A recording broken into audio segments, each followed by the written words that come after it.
all came good at the end, and what a season that was. Yeah, nervy at the end.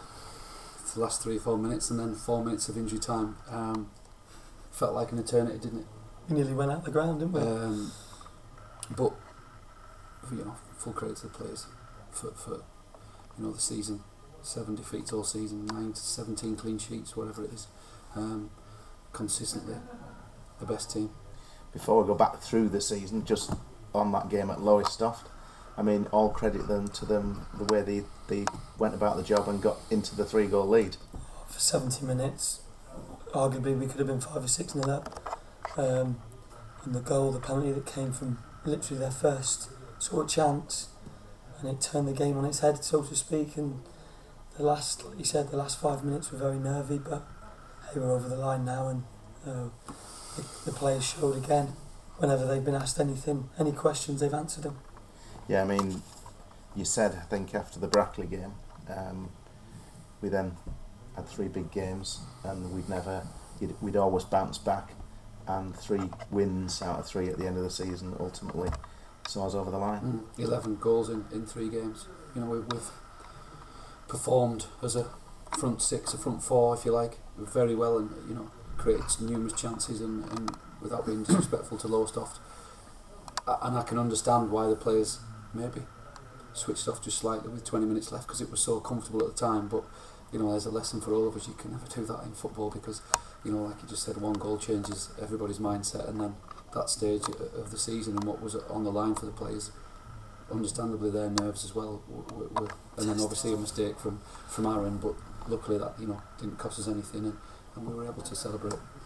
So if we go right back to the start, we started with a defeat at Boston, although probably one of our better performances of the season away from home, certainly. Yeah. And hard to believe how we actually lost it. Yeah, numerous chances, wasn't there? Double figures chances, I think, and cleared off the line, etc. And proved to be one of our better performances away from home, like you say. But Boston, we knew we were going to be a good side and we were going to be challenging, and they've proved that. We then came home and had 2 good wins on the bounce against Gainsborough and Hyde before the double header over the bank holiday weekend, where we got a 2-2 draw away, and you rotated the squad round, and we were just far too good and fresh for Chorley here on the Monday night when we beat them 4-0. Yeah, it was Harrogate on it away. Yeah. 2-2. Again, we should have won that with Ted Quigley at the time, I think. Went through, round the keeper, and that was cleared off the line. I think we would have gone 2-0 up in that game, and that would have been comfortable. And on the Monday was Chorley, and that was one of our best performances, I think, at home. Yeah, probably our best of the season. That was 4, probably could have been 6 or 7. Yeah. Looking back at that one, I think that might have been not a lesson for Charlie, but Flitters and Yanni, I don't think they came with the right attitude in that game.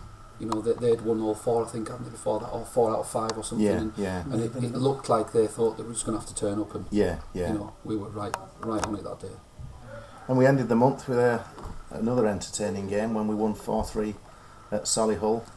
It looked like we were cruising at 4-2. I think we were 1 up, 2-1 down. Scored a couple in the short space of time early in the second half, and then we're almost hanging on a bit like Lowestoft at the end. I remember in the dressing room at the end of the game, it was a great game, and we both said to the players, they're the places you go and win football matches to win titles, and that's the type of place, Solihull away, where not many teams went there, us, and ground results out until the latter end of the season when Solihull came off it a little bit. That was a fantastic win. Some great goals as well. Yeah, it was a cracking game, that one. Then we had all the hullabaloo and the razzmatazz when Paul came to town on the 6th of September as the takeover had finally gone through, and yet the lads rolled up the sleeves and in front of a large crowd did the job, beating Worcester 1-0.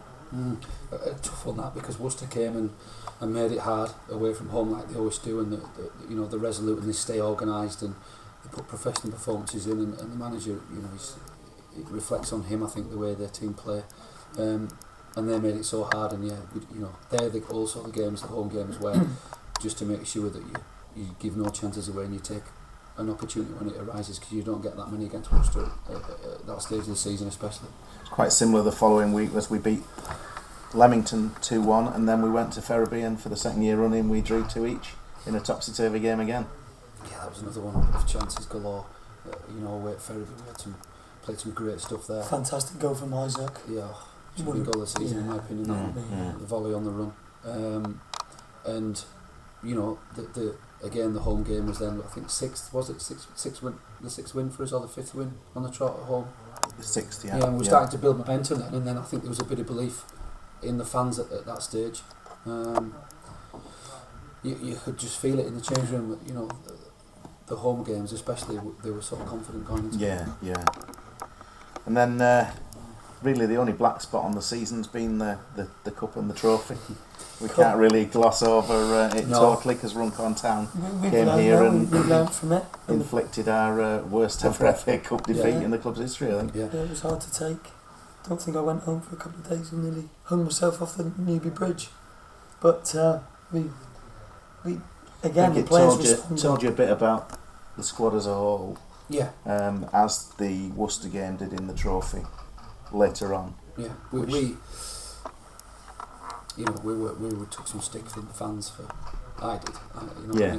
And rightly so. Yeah. You know, you rotate squad of players, and on paper that team should have won that game. Oh yeah. You know, Runcorn yes, without a had doubt. one shot all afternoon. Yeah, with the deflected deflection. Off someone and went in, and that maybe, you know. I just think that it told us a lot about certain players. People have struggled with expectation of this football club, I think, and large crowds and demanding what they demand of players when you play for this football club is different to other non-league clubs, because the passion they show, you know, I think it makes some nervous, and I don't think some realised how big it was at the time. So we bounced back though with a good win at home to Lowestoft, but then surprising low-key performance away at Bradford, which was only our second league defeat of the season, when we lost 2-1 with a late wonder goal, I seem to remember. I think it was, you know, when you go to Bradford, a lot of teams have been beat there or drawn there.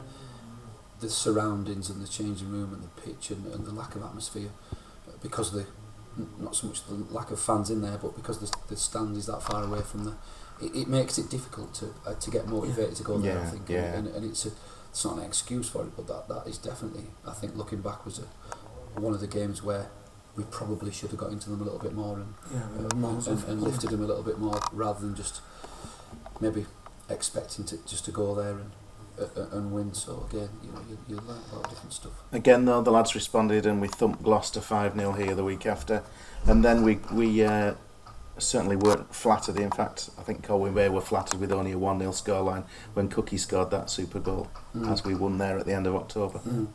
Yeah, the Gloucester game was brilliant again. Yeah. We were really good that day. 5, you know, brilliant turnaround. The Colwyn Bay game as well. The goals were flowing, I think, at that stage. Yeah. November was a huge month, because we played Guiseley twice in the space of 3 weeks and won them both. We drew away at Hensford, with up to then our away form had been a bit iffy, and I think that was our best performance away from home. And we also beat Stalybridge here when they lost a man early on, down to 10 men, and we had to grind out a result. But November was a huge month, in that we beat one of the title rivals twice and really got the title campaign back on track. I think to do the double over Guiseley in such a short space of time was sort of an injection of confidence, that the players started then to believe what they could actually do if you know. Was it against a bit of adversity away from home as well, because again we were 3-0 up, weren't we? But then Jamie Crowther got a second yellow, and then for 20 minutes we got it back to 3-2, and then we were hanging on, and Tony Mack made a save that then the ball rebounded and just dribbled the wrong side of the post for Guiseley. I remember Anthony Wilson played in that game. Yes, did you? I think the Barrow fans actually saw what that young man is about when he's on top of his game, Ross. So then we went on into December, and everything looked rosy. We've already talked about the trophy defeat at Worcester, and we had probably our easiest away performance of the season when we won 2-0 at Gainsborough. But then the following week really hardly showed up, and we lost 2-0 to Gloucester. At that stage, we're in the bottom 3. Yeah, I think a few of them, aren't we? the two contrasting performances, like you say, and maybe again going to Gloucester when it's at Cheltenham, quiet surroundings, you know, big stadium, but hardly anybody in there. We again look back at that one, and maybe we hadn't done enough motivation-wise with the players, but the players had to learn from that game then, because we didn't want any more of them. We missed Grandy as well. Grandy was we missing. We were wasn't he? just down slightly on numbers, but Yeah. that's no excuse for the performance that they turned in. Yeah, because they weren't flattered by 2-0, were they, really? No, we just didn't turn up at all. We didn't win enough battles, didn't win enough second balls, and it made it, that's what Gloucester are about. They're full of work rate and organisation and determination and great characters in there, and you have to match that in any game. You have to go and win the battle first, and your work rate has to be high. They've ended up mid-table, so Yes, yeah, exactly, yeah. And gave Fylde a fright on Exactly. Saturday. Then the games came thick and fast, and we got a late goal against Boston when we could have been out of sight if it wasn't for their keeper. And then we went to Fylde, and we were unlucky to lose 3-2 in a game that really probably should have been a draw. Yeah, we had one disallowed, didn't we, for offside? I don't think there was. The unfortunate thing for the two Fylde games was, fair play to them, they took the points off us, but, we had some injuries at the time, and that definitely, dictated what we could and couldn't do with the squad and what was available to us, and, we didn't strengthen probably when we should have then. But I think, what came from that is probably a result you're going to talk about shortly, the Hensford game, straight after Christmas. But yeah, if we'd taken anything from Fylde, it would have been a little bit easier for us. Yeah, Obviously, absolutely. and I don't and- think Fylde saw the best of us in that 2 games. I No, don't think no. we were anywhere near what we could be, and that was I disappointing. think at Fylde we gave a reasonable account of ourselves, but every time we got on level terms, they virtually scored straight away, and they Yeah, fair scored play to some them. cracking Yeah, goals, yeah. and they did look a good side there. Yeah, And They are a here good side. here it was awful conditions, and yeah. one moment of class really from Danny Rowe, who I know the fans don't like, really gave them the game really. Yeah. No, they, fair play to them. They were finished second, and Yeah. they were, Yeah. fantastic all year. And then you started to strengthen. You brought in Carl Ledsham, and a wonder start. We went to Hyde, right on the back of the Fylde defeat. 2-0 down in quarter of an Yeah, hour. 20 minutes. It was 4-2 up, and then we drew 4 apiece, and it really looked at that stage like the title was totally in Fylde's hands. I think they had a game in hand when we were about 5 points clear. 2 games in hand. Two Yeah, games. five Yeah. clear. Yeah, Hyde was kind of typified where we were at the time, where we played so well and then mistakes were creeping in all the time, and we gifted them 2 in that game. Otherwise, that would have been it was so one-sided at times, that game. But if you don't concentrate all the time, you don't do your job properly defensively, then any team in this league is going to score goals. And what didn't make it any easier for us that day was Gary's first game in charge. Yes, You know, absolutely. Yeah. They were right up for it, and he, the results he's turned around for them has been excellent since he was in there. So we always knew that was going to be a difficult game actually. But as it turned out, we did give them 2 goals, which kept it a draw. And we thought then that maybe it's going to be very, very difficult to get anywhere near Fylde then. And then, thankfully, we had a little bit of a break. We didn't have a game the following Saturday because of the trophy, when we should have been at Stockport, I think. Yeah. And we came here on the Tuesday night, lowest crowd of the season, freezing cold night. Played reasonably well, but went 1 down. And then I know Paul Caston thinks this was the turning point of the season, and it's difficult to disagree with him because it was Sheridan's Free kick. It was a free pivotal kick. moment. It was Yeah. great free kick, Yeah. last minute, and That won whoever the game. was in It the was stand. was Cookie first, wasn't it? Got the Yeah, equaliser from a wonderful cross from Nick Wilmer Anderton. Yeah. Curling cross round the defence, and then Sam Sheridan, as we say, stopped up, and it must have been 30 yards. Yeah, it was a brilliant free kick. Yeah, and that was a performance that wins you the championship, because when you're not playing very well and you've had 4 or 5 performances that haven't been great, and you've been beat twice by your title rivals, to turn a performance around like that was incredible from them, and that that said to us we've got a chance because they've got some bottle. And by the end of the month, we were back on Fylde's coattails because we romped past Colwyn Bay, away at Oxford, and here against Brackley. Yeah, I think we were just churning results out then. The winning mentality was just flowing, and the momentum from the boys, and them 3 wins were like you say, crucial in catching up. And they were Yeah. coincided with Fylde. They lost in the trophy at FC United and then stuttered a couple of And weeks that in was the it then, league. yeah, that's when Yeah, that's I think when they it all lost 2, turned 3, round. 4 on the bounce, and that's Yeah, when you start yeah. thinking, well, champions shouldn't lose 2 on the bounce. So Then we had what on paper looked like a tough game at in-form Tamworth, who'd done a similar run to this club did a few years ago, and similar to what we did last year. And they'd shot from nowhere right up to I think they were about third or fourth in the league. Yeah. And we went there, and really they were probably flattered by a 1-1 draw, I thought. Yeah, I think that Andy Morell at the time was very honest about his assessment of it. But you know, at the same time, the run of results they'd had, 13 or 14 wins on the spin. Yeah. In the end, you probably would have taken a point there because, as it turned out, not many went there and got too many things from Tamworth away. So great game. It was a good game of football. Brilliant. They were flying and attacking, and we did the same. And you know, in the end, it proved to be a good point. Then we lost at home, somewhat surprisingly, to Solihull. We'd had a run of home games where we conceded the first goal and went on to win. And Jason put us in front from the spot, but then Solihull got an equally penalty out of nothing, really, and went on to score 2 counter-attacking goals and took the points. Well, Solihull, I thought were going to be a huge threat to everybody this year. You know, they've got some excellent attacking players. They're always well organised. For whatever reason, they'll know they've tailed right off. And I mean, after they beat us, I thought they would push right on them, but I don't think they won for 9 after they beat us, and that can be this league sometimes. You know, it's been a strange old year with different results that have popped up, and people then losing form for long periods of time. So it was a disappointing one, that one.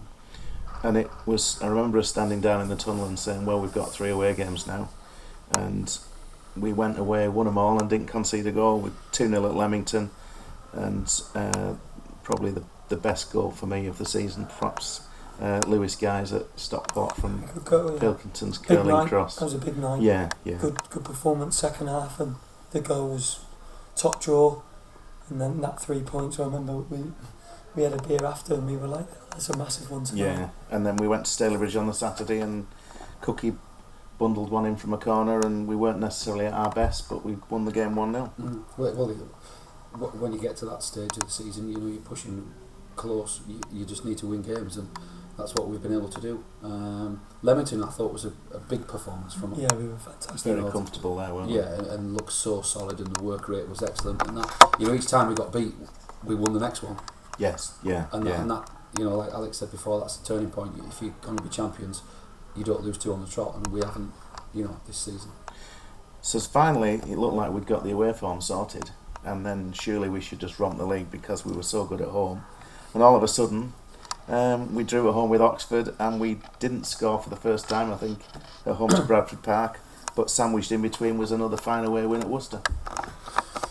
Yeah, I think there was a bit of nerves maybe. Yeah. A couple of home games where teams had then were shown us the ultimate respect and sitting, you know, so many men behind the ball and counter-attacking, and we, because of the stage of the season again and the pressure that was on, we didn't move the ball that well, and we made some poor decisions under pressure, I think, at home, and crowd got nervy and players got nervy, and you know, it became a little bit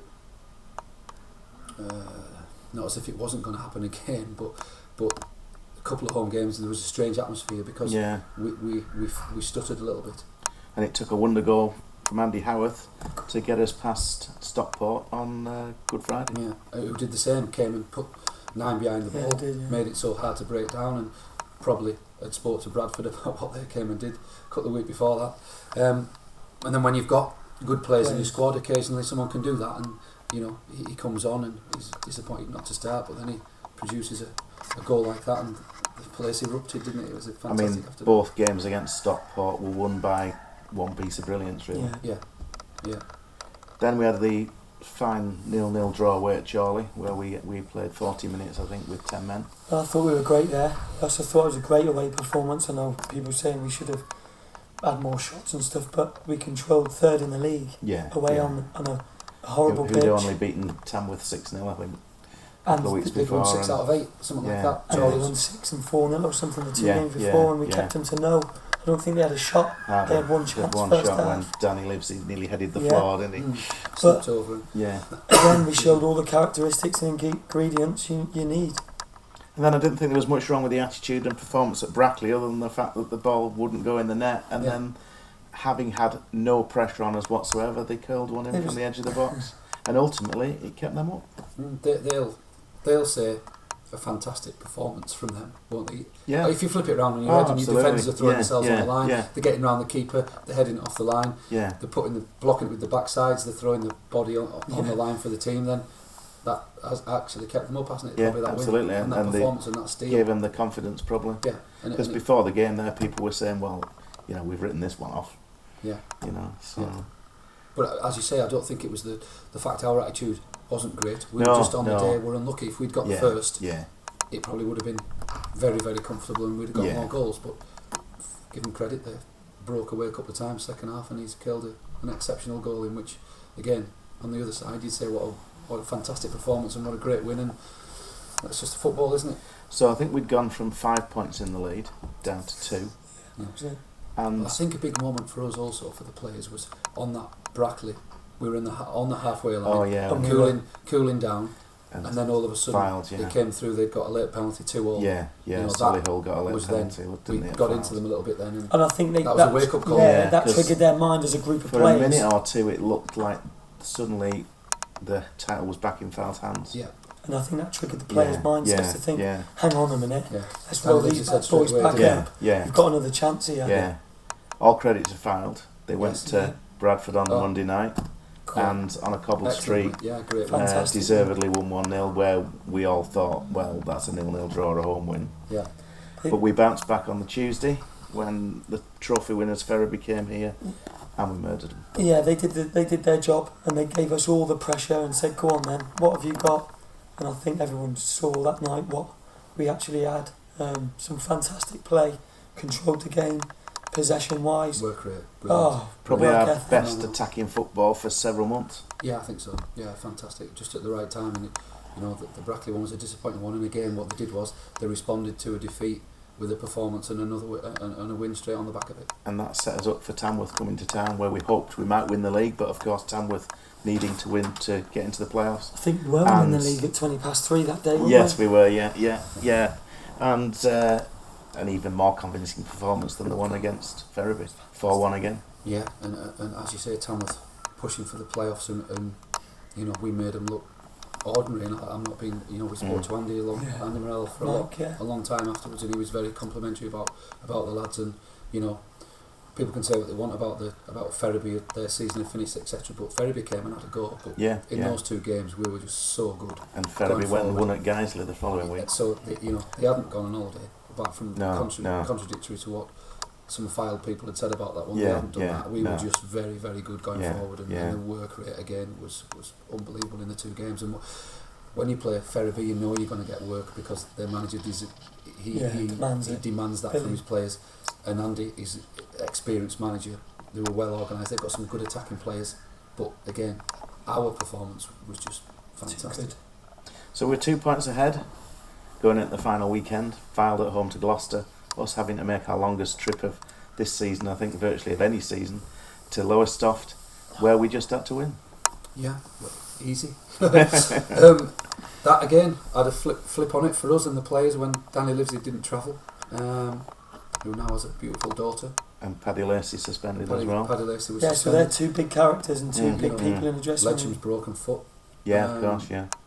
So, at 6 o'clock on the Saturday morning, we get a message off Danny to say he's not coming. She still hasn't given birth, so we then had to panic in our bedroom, didn't we? And think about we were top and tail, I think, that night. What we were going to do. But again, shift it around a little bit. Burns comes in. He's tenacious self, and Niall cruises through another game at centre back and gets a goal, and also what a good goal that was. It was. There's no panic apart from the last 8 minutes. And again, it showed the squad that squads win titles, not 11s. Absolutely, yeah. Which we said that to them about 10 games left. That it now wasn't about individuals, and if you were disappointed at getting left out, what you had to do was work hard in training, keep yourself fully fit, because for all we knew, we might have even had three more playoff games. So they had to stick together and work hard as a group. And as I say, if you know, don't be disappointed if you're not in the 11. Make sure you're ready as the subs. If you're not involved in the squad, work hard at the game and make sure you keep yourself fit and everybody's motivated. And everybody's, you know, Andy Mack came out of nowhere and played the last few games, did fantastic. Yeah, superb. You know, that typifies the characters in the squad and the group as a whole. It's been a pleasure working with them this year. Phenomenal. Training, everything, Brilliant. standards. So good. Yeah. 500 fans at Lowestoft on Saturday, superb. But they've been great all season, haven't they? Yeah. You know, I don't know what the average is. 15, 14. Yeah, it must be getting on for 15 with the 2-7 against Tamworth. It's absolutely brilliant. You know, they are so fanatical. It's untrue, and you know that there's that core of at least 100 travel to every away game, no matter where, and to turn up and see 400 or 500 at Lowestoft was phenomenal. And I'm sure that I reckon there was more. Yeah, you know, them people that travel to Lowestoft will never forget that day. That, you know, that it would have been great to do it the week before at home in front of nearly 3,000 and the chairman and so forth. But you know, for those lot at Lowestoft, what a weekend they've had. And then tonight, obviously, another 500 turned up for I think probably 800 in the stand. Another showing of the for just to see a cup. Yeah. You know, typifies. Not just any cup though. No, absolutely. Typifies this football club really. Yeah. You know, and what it's about. So, you know, a massive thank you to them for their continued support, home and away. You know, they've been part of it so much and have helped us over certain games and in certain games to win them. So, you know, that piece of silverware there is also for them. And now we can enjoy watching the playoffs from afar and seeing out of interest who. We'll be able to go to a couple of games now and enjoy it and you know, relax a little bit. But now some hard work starts with new recruitment and so forth and a new league, and you know, but we're just going to enjoy this piece of silverware now. And again, a massive thank you to the players, everybody that's played for us this year. Thank you to them, and also, you know, the fans. Phenomenal set of fans. Thanks very much, guys. Thanks. Cheers. Thank you. Thanks.